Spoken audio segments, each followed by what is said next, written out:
when people try to destroy a country that we have, we are the richest country. We literally make like the best of the best shit compared to any other country in that. I don't really care what anybody else fucking says. You know, people hate our country now. They live here. You can hate our country because you are free. Other countries and that, you can't hate their countries. Because other countries that probably wouldn't accept you in because you would be a hate to their country. You'd probably be jailed or worse, be executed.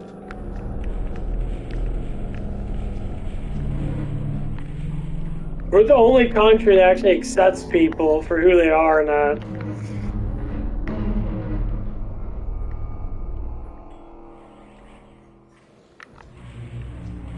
Other countries would literally not let you in. Like there's one, one girl, I guess she's a little bit, well, she's massively overly privileged in America.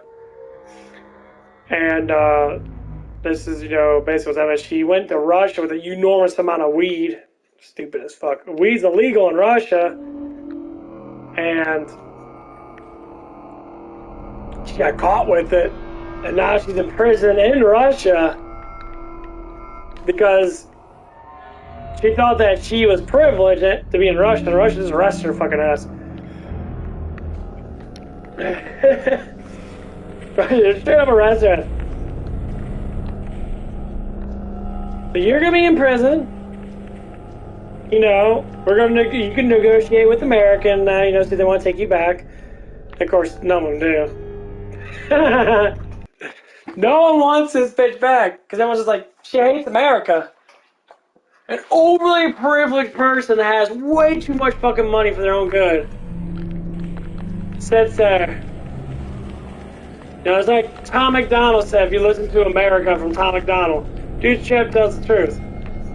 He's like, the reason why you can hate America and disrespect our flag is because you are free.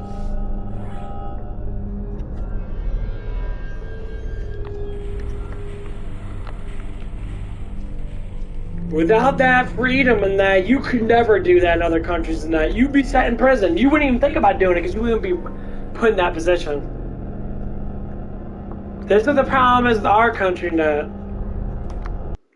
To think about freedom is to say, what does your freedom mean to you? Need some shoulder shrugs and neck. I think I'll warm up my trapeze a little bit.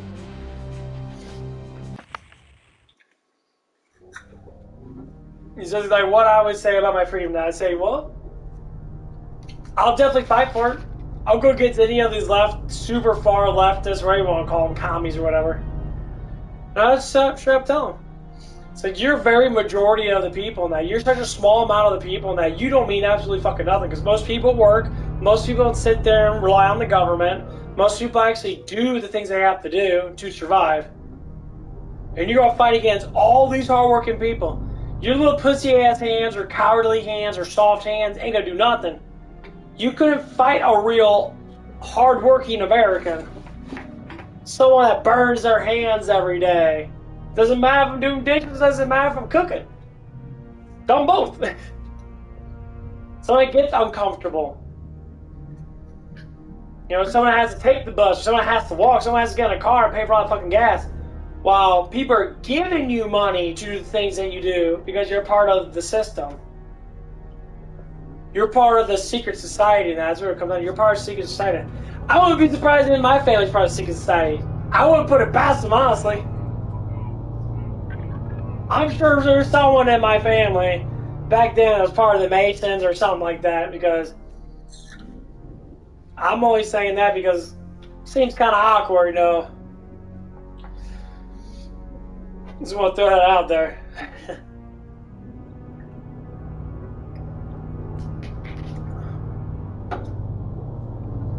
And like, secret societies aren't bad, but the problem is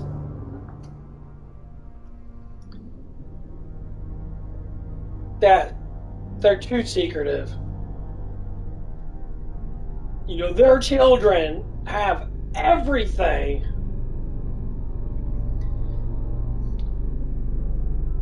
They have the billions of dollars, the trillions of dollars, and stuff like that. They have everything.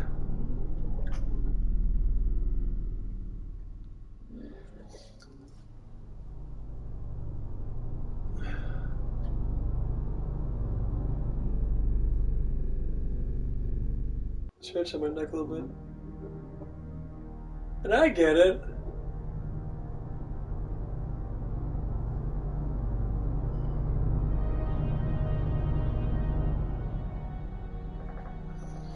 That's why they want us to fight against each other so damn much.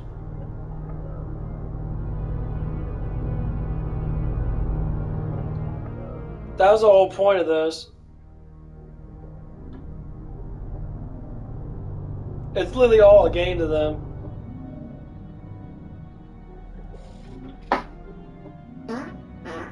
Ugh. Don't have a fart fan on, so. God, my legs are fucking killing me.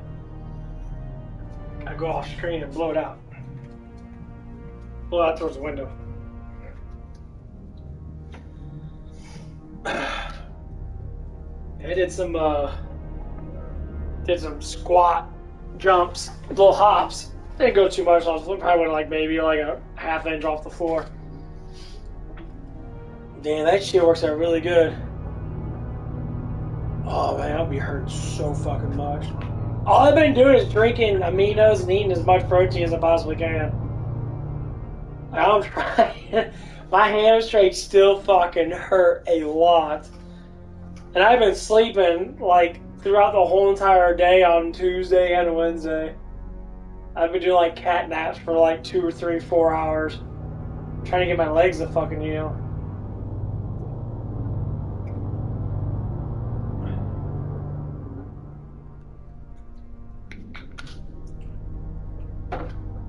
So my arms seem to heal up pretty quickly. I really never feel a lot of pain. I mean, I feel a lot of pain when I'm exercising now. And I do like intensive bicep curls now. I don't feel a lot of pain. My chest, yeah, it hurts a little bit.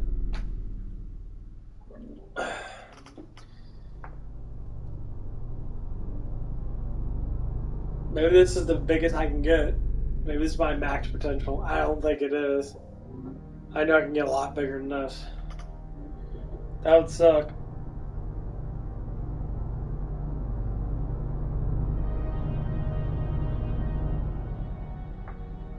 Well, we'll see.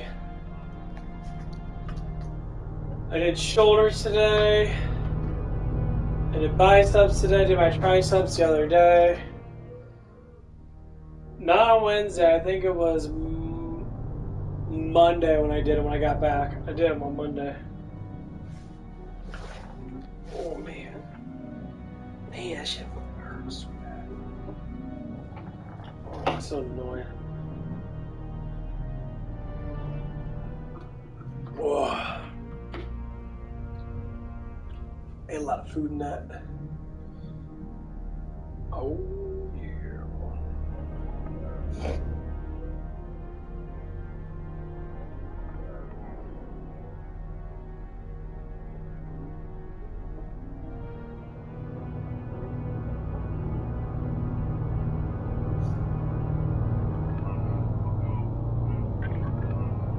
Well, I think what's happening is the people that are put into these elite spots, like Elon Musk and stuff, and that the old like way of putting people in line has changed. So, how I have to say it though, all these secret societies are all coming together, and they're all saying, the people are finding out about us. We can't have that. We can't have these people literally find out about us because, you know, there's lots of them and very little of us. And these people are getting smarter. They're starting to understand what the fuck is going on. Well, yeah, it's very obvious. It's like right in front of us. Not a lot of people care about that because all they worry about is the trick. The little tricks that they give you. Like, oh yeah, give you money and we'll give you materialistic shit. We'll give you pussy and titties and all the luxury that you want. Oh yeah, it's best thing ever. A bunch of fucking idiots. That people like me actually look past that shit. What happens?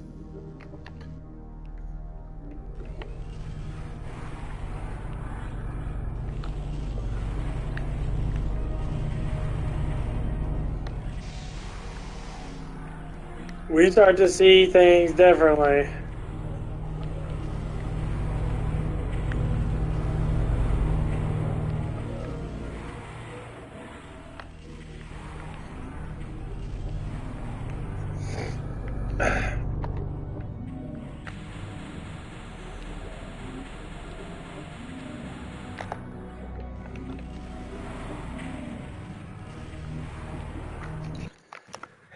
And that's what happens.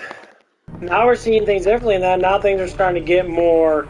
Yeah, I read documentaries on secret societies, and they had them all over on Hulu and that. They didn't care that we noticed. But funny thing, they care now.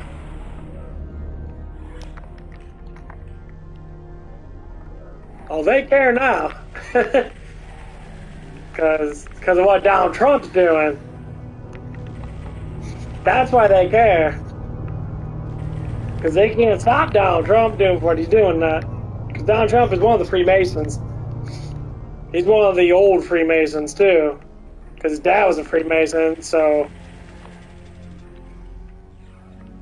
But he doesn't like, he even stated it before. He's like, I don't like what the country's going to. This is ridiculous. He's like, the country should not be going in this way. And see how it's true, it shouldn't.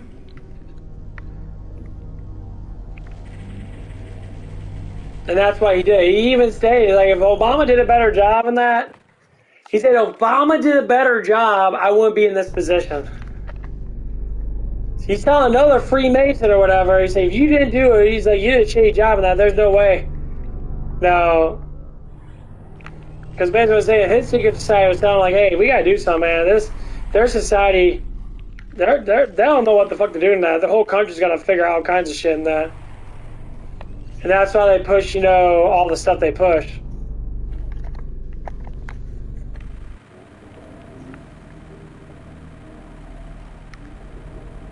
They did.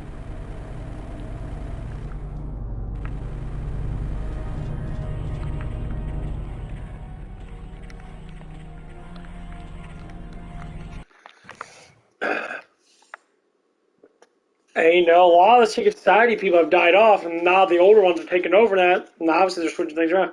You get a lot of elite people like the Rockefeller family and that. Some of their children, or say grandchildren, are the ones coming out now.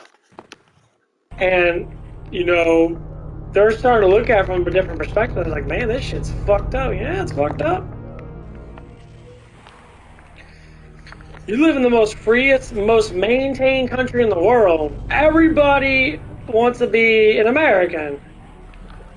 Unless they're cold-hearted, you know. Unless they're cold-hearted, actually, like, you know, whatever culture that they are. Whatever country that they are. Oh, yeah. America sounds great, doesn't it? Of course it does. You're free. You do what the fuck you want to do. It's supposed to be like that. We are the utopia. People say we are the Babylon and shit. I'm like, what's the fuck you talking about with the Babylon? We ain't no damn Babylon, you stupid dumb fuck. We're the sanctity of everything. We're the ones that do as we please. People are Babylon type people here, yeah. Which means that, you know, they're very into sex and that. All they want to do is have sex and that, all that stuff and that. They're very sinful type people in that way. God damn, we take a lot of rockets. Fuck. That's retarded.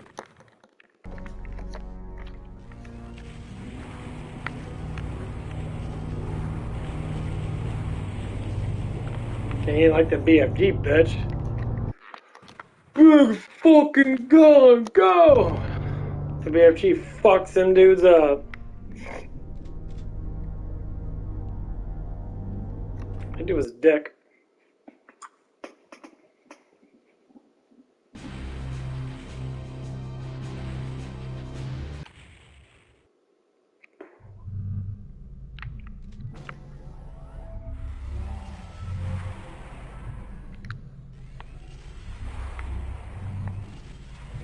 Boom!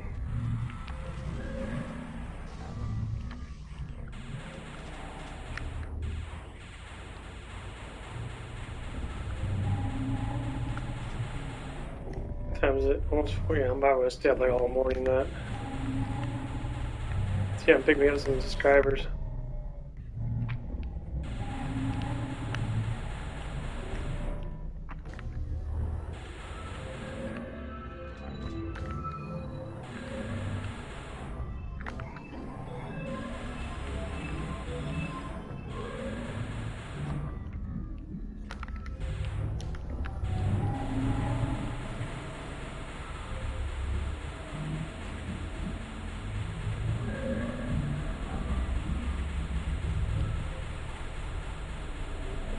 These guys have way too much fucking ammo left.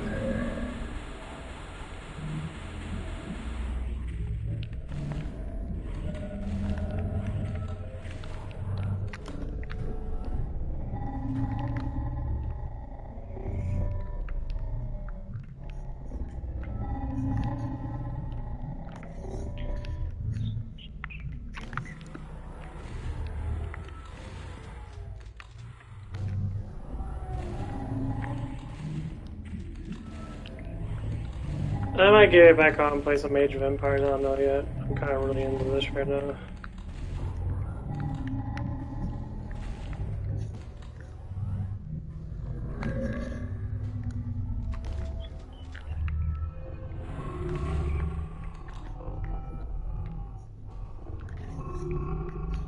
So, do I get back out? Yeah, I remember almost all these levels and that I'll get through them all for the most part.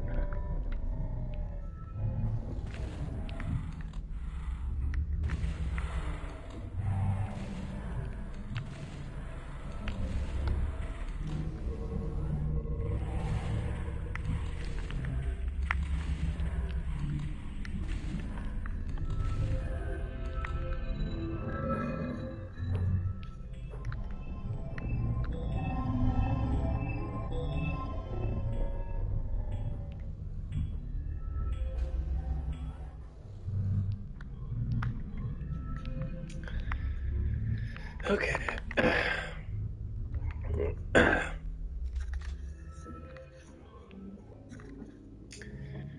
Yeah, people always talk about like original Doom a little bit more than this one. I'm like, original Doom's good, but this is definitely a lot better. I ain't gonna lie.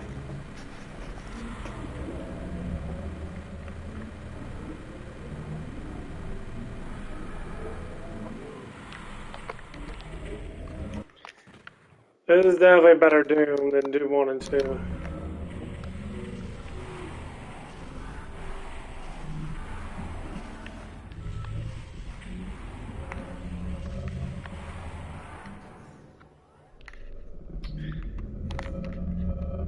Okay, yeah, I'm just gonna get a little sleepy now.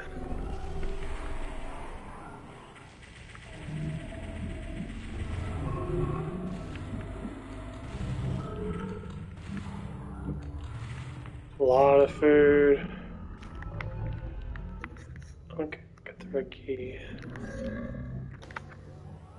Okay.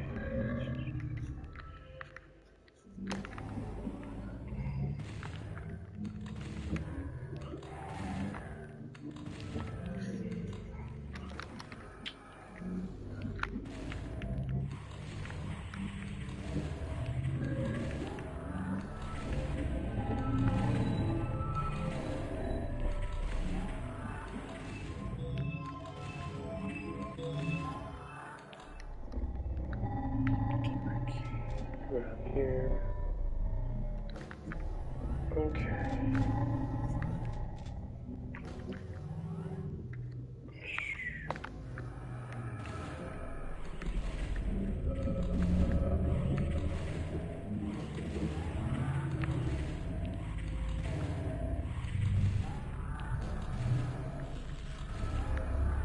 Holy fuck, there's a lot of these guys there. What the fuck, dude?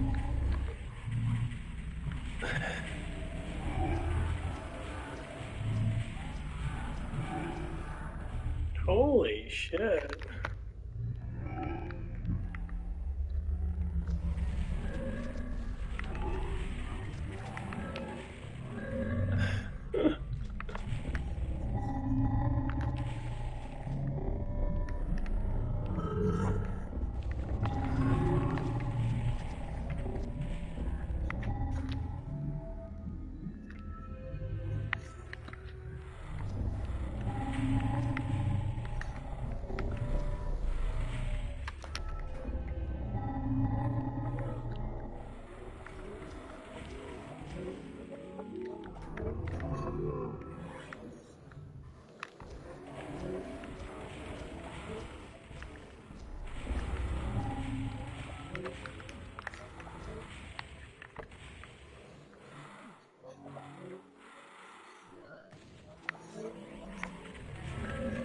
I should.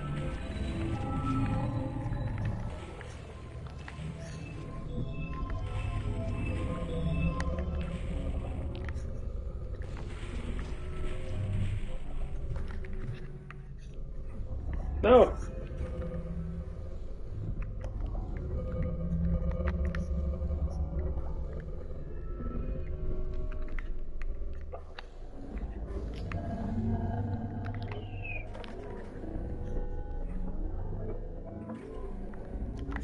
Oh, I got another button. Hold on.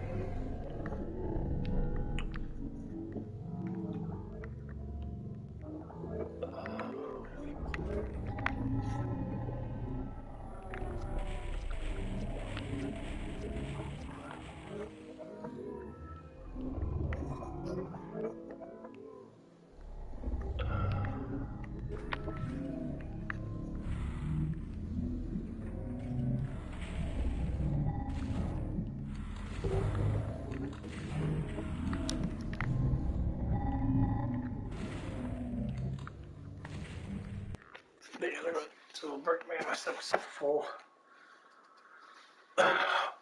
Oh. I do get a little bit of amino stuff in that because it has vitamin B and C's and all that shit in it, and that actually help me digest a little bit.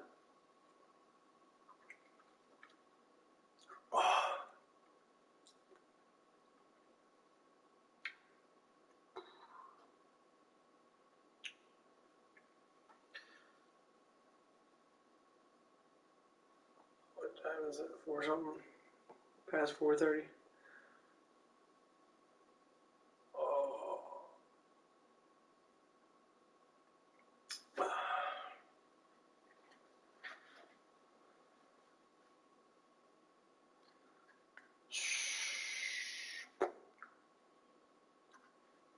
Gotta have like a marathon watch Halloween Kills and Halloween Ends, because supposedly Halloween End, they try to set it up for someone else to be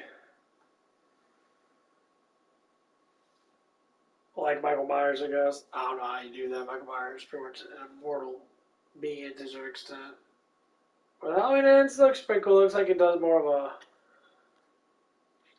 like gentle story, and then it kind of brings it into the other person. I guess I don't know. The other person becomes Michael Myers or becomes the boogeyman.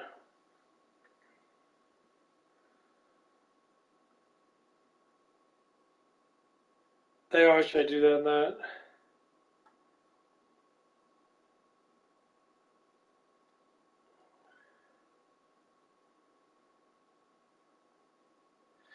Like the first, basically, the remake Halloween 2, because it took place, it's supposed to be a Halloween 2 remake, because it takes place after Halloween, the first one. So the second one's a remake, and then they put Kills and Ends. So Kills is actually number 3, and Ends is number 4. So it goes Halloween, remake Halloween 2, then it does Halloween Kills, which is 3, and then it does Halloween Ends, which is 4. Supposedly how I get it, what it is. And like, I'm like, oh, that's cool, see what happens in that. Saw a preview of that. Preview's okay. I'm just like, eh. Seeing that there's a person that follows in his footsteps because people make fun of him. People make fun of him and that, so he becomes a serial killer. Movies are such fake bullshit. Like I was talking about the school shootings tonight. We had a school shooting that was somewhere in St. Louis. It was in the city, obviously. It was a Democratic-run shithole city, because that's where it normally happens at. They tried to do it in the county and that, and they didn't. Because, like, Melville got a call saying that there's going to be a shooting going on. What? Why would that person, how would you even know? Because it's a setup. It's a false narrative. That's what it is.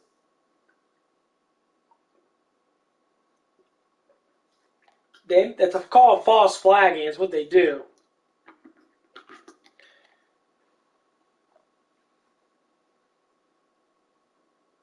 It's like, it's been happening for a while now. I mean, yeah, people do die. The thing is, they don't care. The elitists, that's why you got the Hillary Clintons, all that stuff. The people are part of the Democratic, the communist Dems. They'll do anything. They've been doing everything to get rid of Amendment 2. Amendment 2.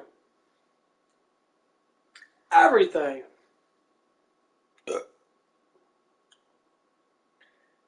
It said deep blue states that they actually had the red flag law to where if someone thought that you were psychotic, it doesn't even matter if you were or not, you could be anonymous. And with no evidence or proof of it, if they think that you're like that and they kind of like evaluate it like, oh, yeah, I don't want to take his guns away. They won't take your guns away. Fuck.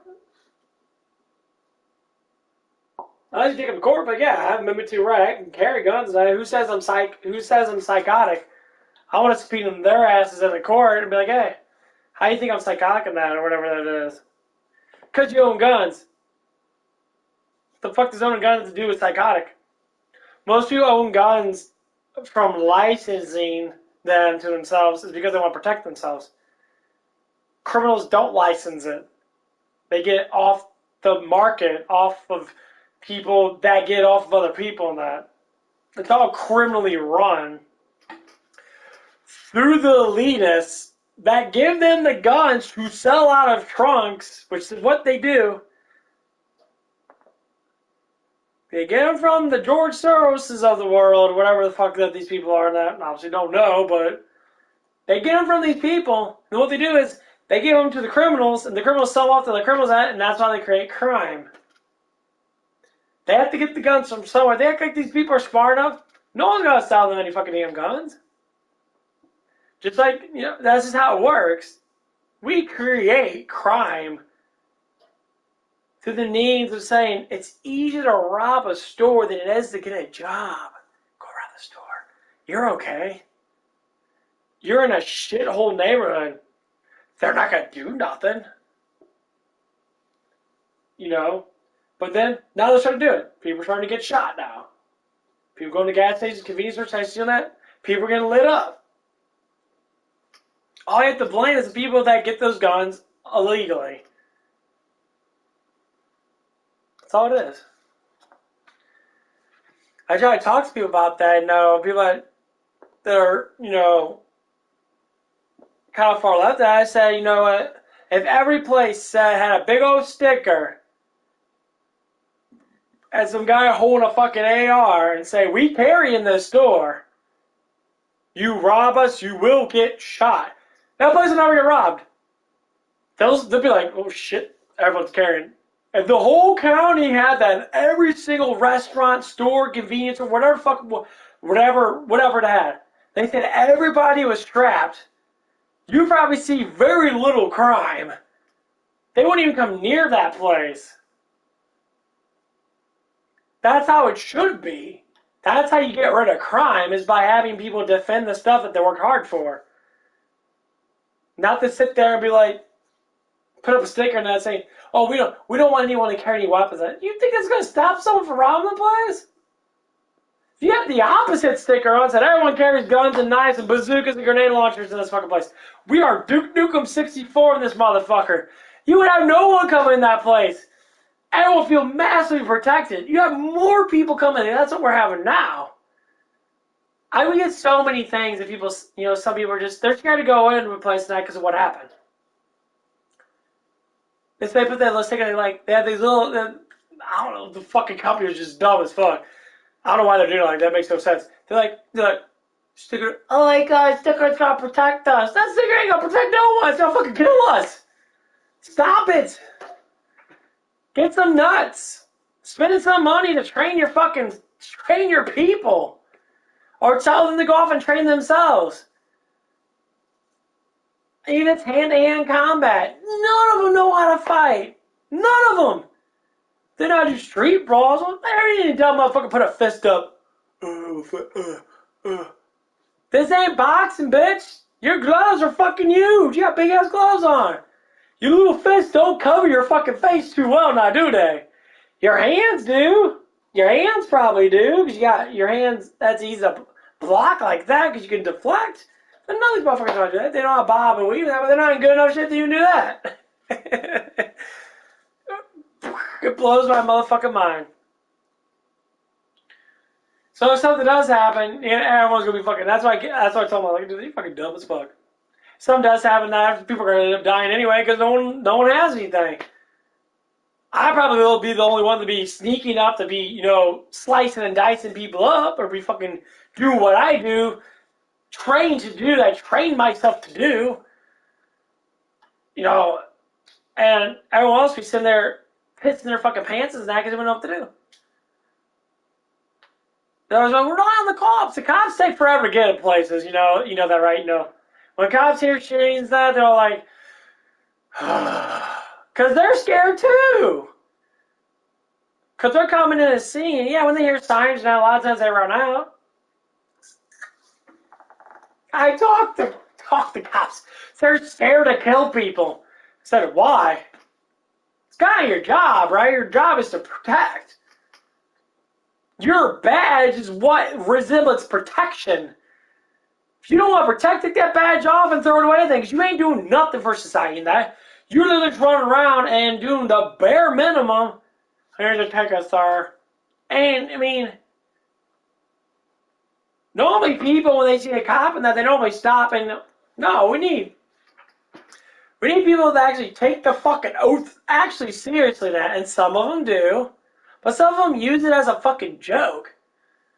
It's ridiculous. There was one cop that came into QT and that, he looks like a stuck-up prick.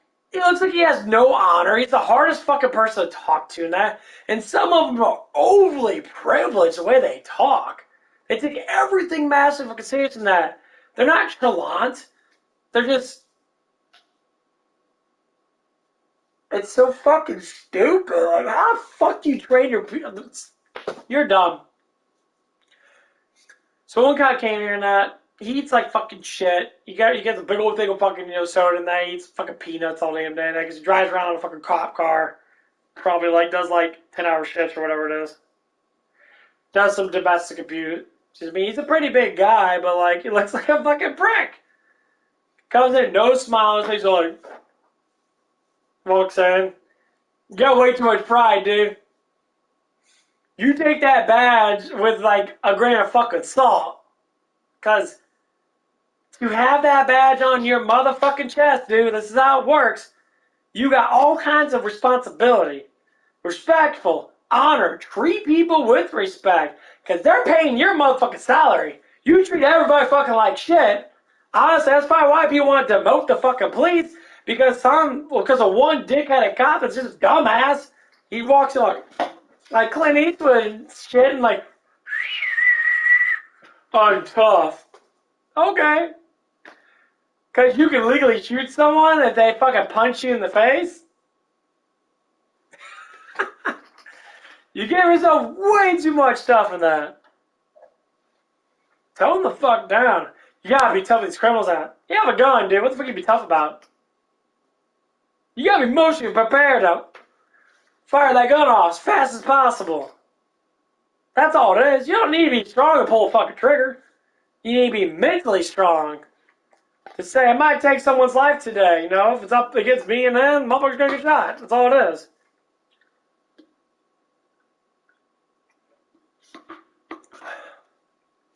But you know what the funny thing is?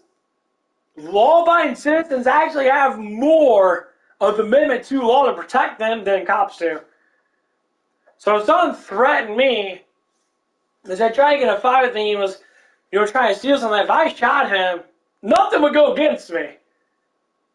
I'd be like, John Robbie, I killed him. I don't know what to say, It's part of the law system of self-defense. If dude can't talk, he's dead. That's how it works. That's how the system works. You know, it always happens. They can do all their stuff and then like, okay, well, you did this and that, do all the paperwork bullshit and that the issue of statements and all this bullshit. And it's like, you might not have done anything wrong, but we still have to issue stuff and that. You know, obviously, you know, they're gonna have family and their family. Oh my God, like your brother or your son was a fucking idiot and he did something, he got his ass killed for it, and you're sitting there crying. Raise them better. Comes down to the motherfucking parents. Who said no? It does. It comes down to no. It comes down to the parents and where they fucking live and their damn culture. Period. You choose to live where you live at.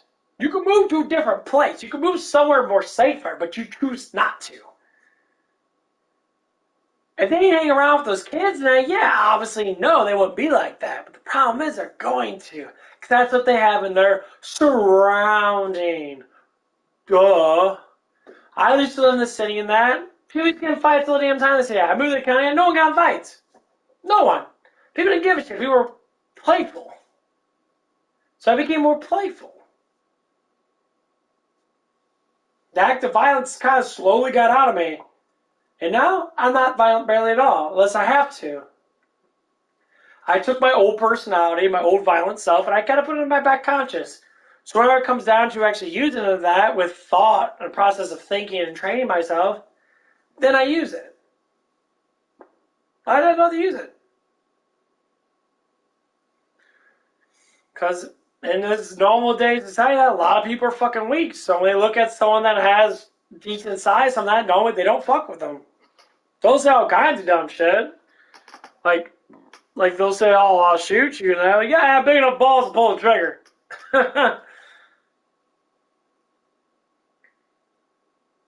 That's all it is. You got big enough balls to pull the trigger. You can say that as loud as you want. Normally someone that pulls the trigger surely ain't going to talk too much because they ain't going to have time to chit-chat. Don't you think? I mean, honestly, the reaction to defend yourself is immediately. As soon as something happens, you defend yourself. You don't sit there and pounder about it and get really fucking loud. Like, oh, I'm going to beat you up in that. When you got slapped in the face, or when someone punched you in the face and draw blood or whatever that it is, he said that you jump back like we're gonna do this and like, what the fuck? We're gonna do what? You got been slapped. What are you gonna do? You're not gonna do nothing because you know that I don't have fear of you.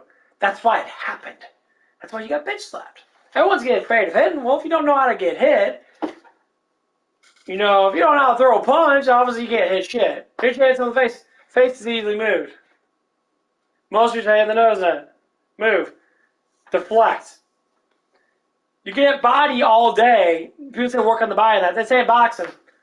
Most fights end really quickly. Most fights end on the ground. Jiu-jitsu style. No one's sitting there and boxing their way out of shit in that. I mean, you see someone that boxes someone that knows how to wrestle, the wrestling dude's going to win. Because you don't know how to deflect and keep himself from getting hit. It's pretty easy to go like this, and you're blocking like everything in sight. They want to punch you in the face and that, you know, and they do try to punch you in the side and that, you know, most times people do hooks and that, they try to do hooks and that.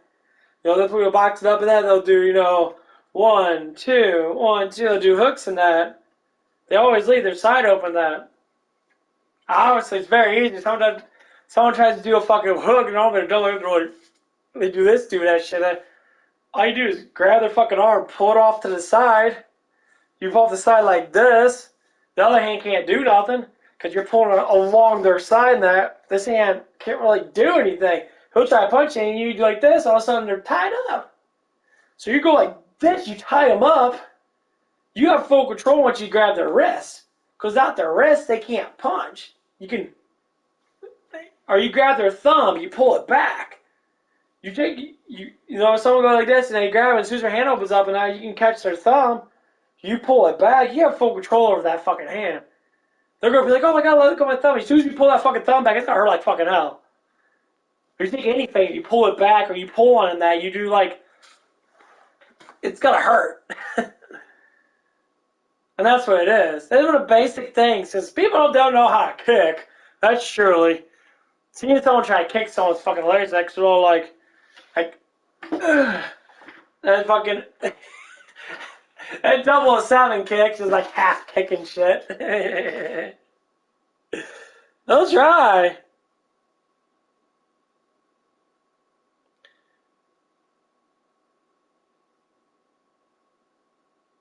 Yeah, I know how to fling a kick off.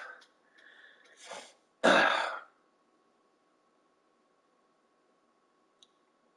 that's just me. I'm not super flexible with kicking that, but it's flexible enough to be able to do what I need to do. Because I got a play match. One of the guys at Hooters now, he wanted to challenge me in a little like play fight. I'm like, okay, Matt. So he kind of like started like play fight with me in that. So I kind of had my hands really loose in that. I was getting my hands, a relaxed narrative. He didn't know how to fight in that. I was like, he didn't know what I was doing that. And so he started fighting. So I started like that, and I started throwing a bunch of rapid like left hands in that. I was hitting both of his hands. I was do. He didn't know what to do. He went in complete guard mode. And then as I was doing this, I hit him in the side. So I was doing this and hit him on the side and that. He was worried about this hand hitting him in the face. And I was tapping him in the kidney and that. I was tapping him right here and that. Nothing too hard, just like a little tap. He tightened up his muscles and that. We were play fighting. And then when he tried to deflect my other hand, he shifted over and I slapped him in the face. Like, you let your guard down, dude. What are you doing? He had no choice. He could not do anything. He was so afraid to get hit. He went completely defensive because I overpowered him with offensive. So an offensive can lead to a good defensive because basically what it is, you're defending yourself by constantly putting them in defensive mode. There's nothing that you could do. You were stuck because my left hand could go on for a pretty long time. Just go. That's what I was doing. I was doing little taps like this. He was afraid to get hit in the face. My right arm was just ready to wait for an opening. It just happened. I was just, I would have, gave him a right, and then he'd been sitting there crying like a bitch. But that happens because you don't know how to get out of a situation. You're used to people doing basic techniques. I don't do basic techniques.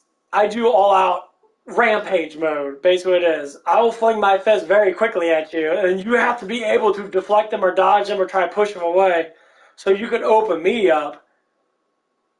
But if I'm ricocheting my fist and you're sitting there, you could barely notice that it's fucking moving. You ain't got to do nothing. You're going to sit there and be like, okay, what the fuck's going on here? And that's what happened.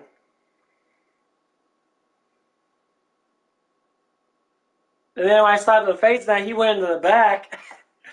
He's like, we're going to do this real. Dude, real? You literally were defenseless, dude. Like, there's nothing to do real about. You got slapped in the face. You were mostly not even close to even trying to hit me. Because if you start clinging, if you start getting your fists out on that, obviously I would have went defensive on your ass. And all I had to do is deflect and parry. Like Wayne Chong and that, you just go boop, boop, boom, hit it right in the fucking face. You go boom, boom, that's what you do. Boom. And that's all you can do. It's so fast, I go boom, boom, boom. That's how I train with Wayne Chong. And Wayne Chong and that, you go from palm, you always do the whole palm thing and that, you do deflection on both. You do 1, 2. Now we do 1, 2, 3. 1, 2, 3. 1, 2, 3. 1, 2, 3. You get used to doing that. That's a simple way of deflecting. So once you get both arms out there as fast as possible, now if you're going boom, boom really heavy in that, you're always going to have an opening. You're going to go boom, boom, boom, boom, and then you hit them in the face. So you do lock with their nose, you can go boom, boom, or like, they're going to be like, oh, my nose, and you can start hitting them in the sides and that. There's very little tricks. Fighting's not that difficult, unless the person's really fucking strong. But like I said, most people that are really strong don't fight because there's no need for it. I only fight people playfully because I don't see the point in getting real fights. Because they won't fight me anyway because they're scared. Fear is all you need. It's the reason why people, when they get guns,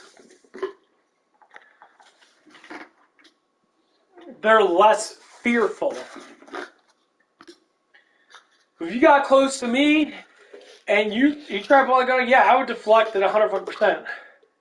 I grab that gun hand, I put it up in the air like you're trained to do. I put up the fucking hair. I grab it really fucking hard. And then as soon as that happens, I'll start slapping you in the fucking face. I'll start deorganizing your face. Because ain't nothing you could do it, because I'll be faster than you anyway. You get there try to swing at me, and I'll throw my fucking hand out. Do what I do best. Shift boom, shift boom. Hands up in there like this. Shift boom, you know, it doesn't matter. I'll be throwing the fucking hand on and punch you right in the fucking face.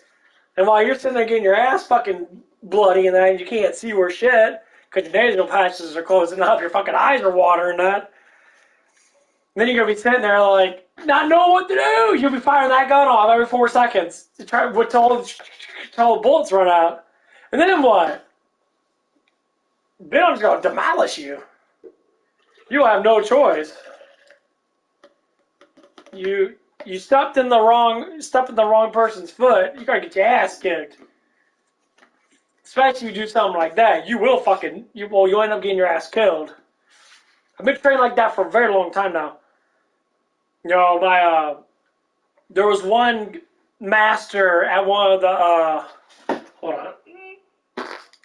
Oh man, there was one master martial arts called Master Katani. He said, and I heard this from a lot of martial arts. As soon as someone does something to you, take them down as fast as possible. That's about what it is. Because when you do the element of taking them down with the surprise and that, they won't know what to do. You literally will fall to the ground and face be smashed on the ground. That because most people don't. That's what I'm saying. Most people don't know how to fight. They think it's all about that's bitch fighting. You're play fighting. When you face someone that's actually a martial arts and that, you will go down really quick. Because most people don't train. As a matter of fact, no one trains because they have this believability that they're fucking Rocky Balboa. Well, first things first, you're not trained like that because look how muscle density's shit. And if a boxer was like that, you still take him down the same way. Because the biggest thing is, people are only a little bit stronger than an average person. So if I face someone that's an average man, that I'll only gotta be maybe 10% stronger than them, but that's all I need. 5% stronger than them. If they can curl 60 pounds, I could do 70 pounds. 10 more pounds is enough of strength to be able to overpower their 60. And then it's just pretty much like repetition shit after that.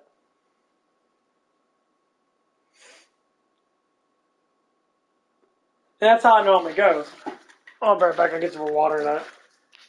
I gotta fluff out. Let's have my chair do the one. But that's what the whole iron is. You can teach yourself all kinds of stuff in that. You know, teach yourself how to throw knives and that, how to throw objects in that. You know, you can take any object, every object can have, you know, a piercing point to it. And you get like a glass bottle and then you sit there and you chuck it and you get someone right in the fucking nose, you break their fucking nose with it. Obviously, they're not going to be able to do anything. I'm saying there's all kinds of things you can do.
shit, man. Woo! Voodoo! Ugh. Holy shit. I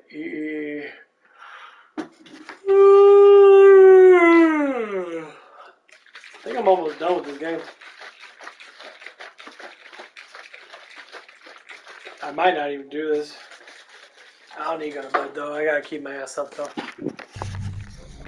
feel a little bit now. I'm starting to digest some shit. Okay, I'm going in here.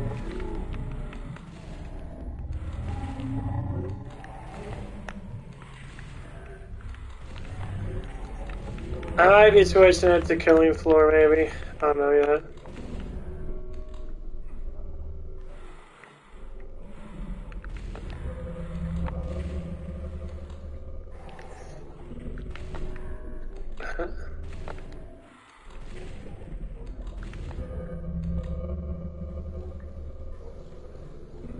Fuck.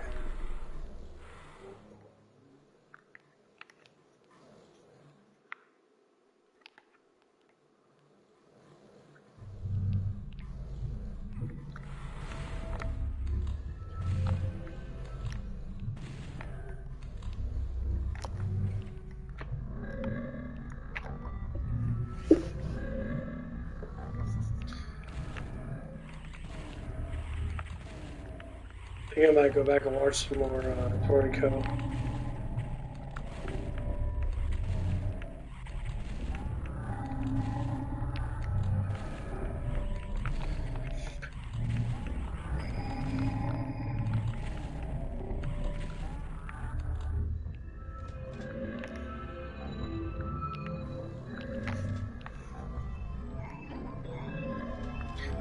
Yeah, I think the girl from work unsubscribed from me.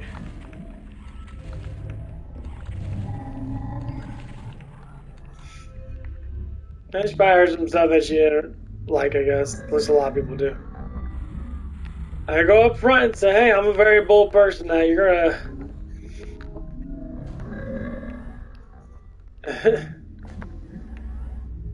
I warn everybody, you know, I'm very bold now. If you see me in real life, and that obviously I'll be a very bold person when it comes to things that.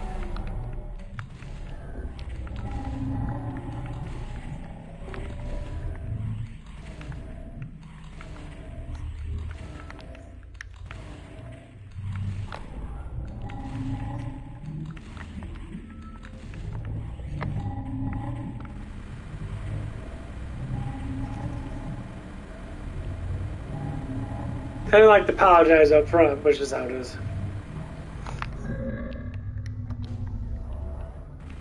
What is that now?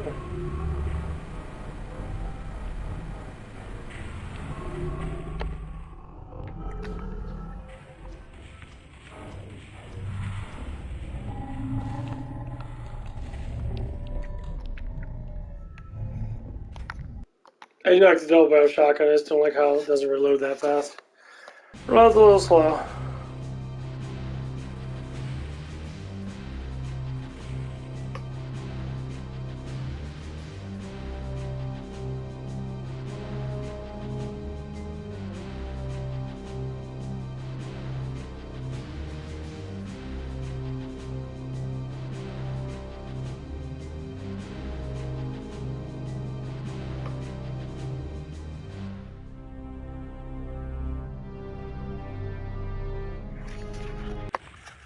Aspire.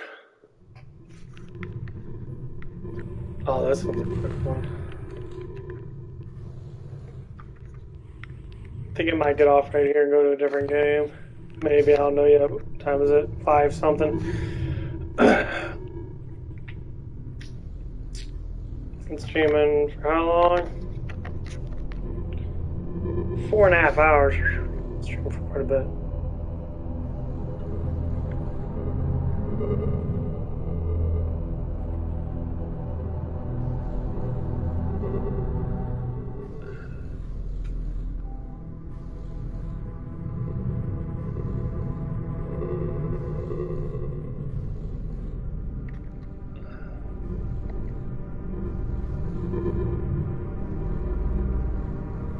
Oh, they're making shorts for me.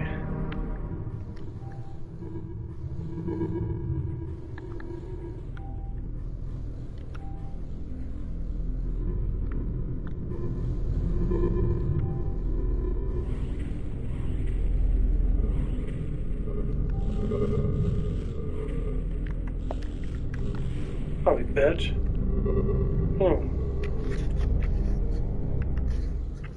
Let's see who's on.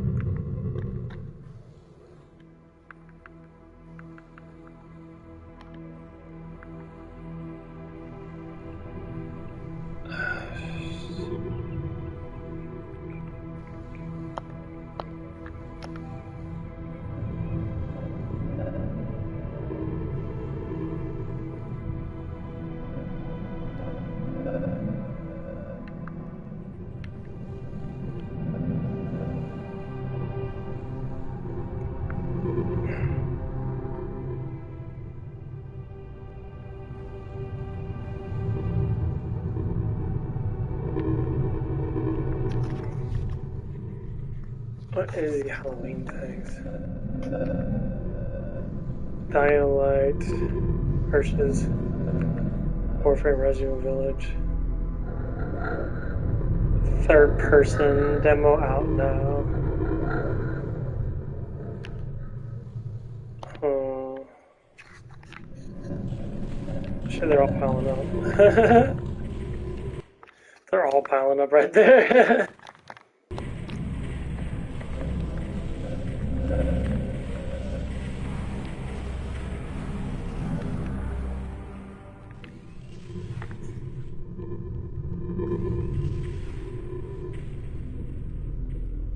They're all attacking each other.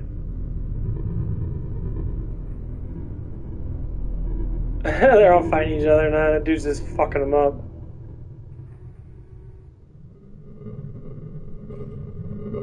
Look at that shit. That's funny. They all piled up right there. I just killed them all. That's fucking hilarious.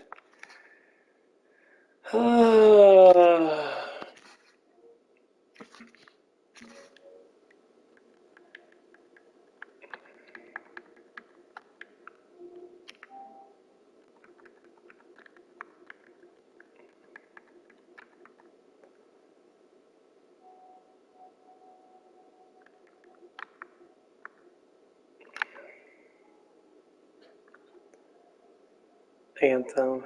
Anthem was pretty fun, I ain't gonna lie. I didn't like Anthem a lot, but the problem with Anthem is, man, it's so, there's like nothing to fucking do.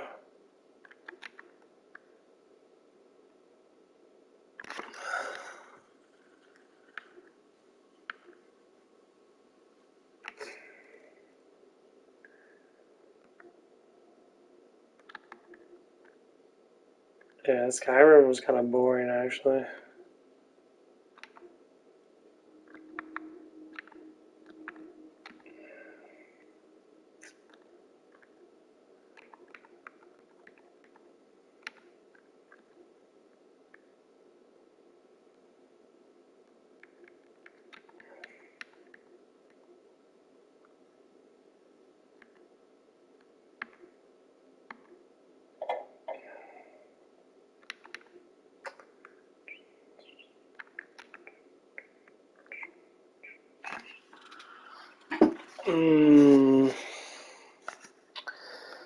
Don't know. I got Quake. Never really beat Quake.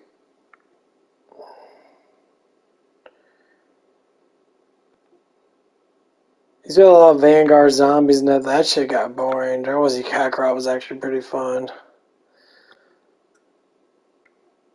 One Punch Man wasn't too bad. That was actually kind of fun to play.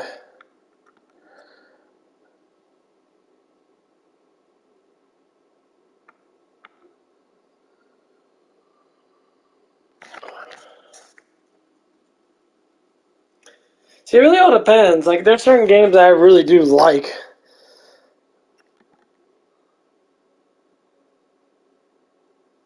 Huh.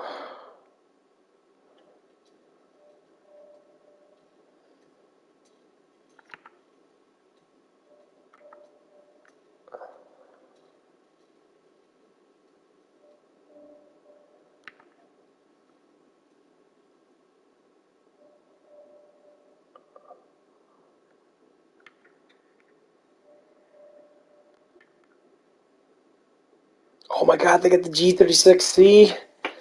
I love that fucking gun.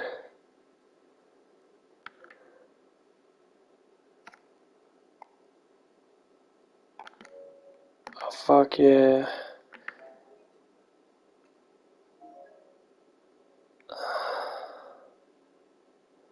Gotta forget the space.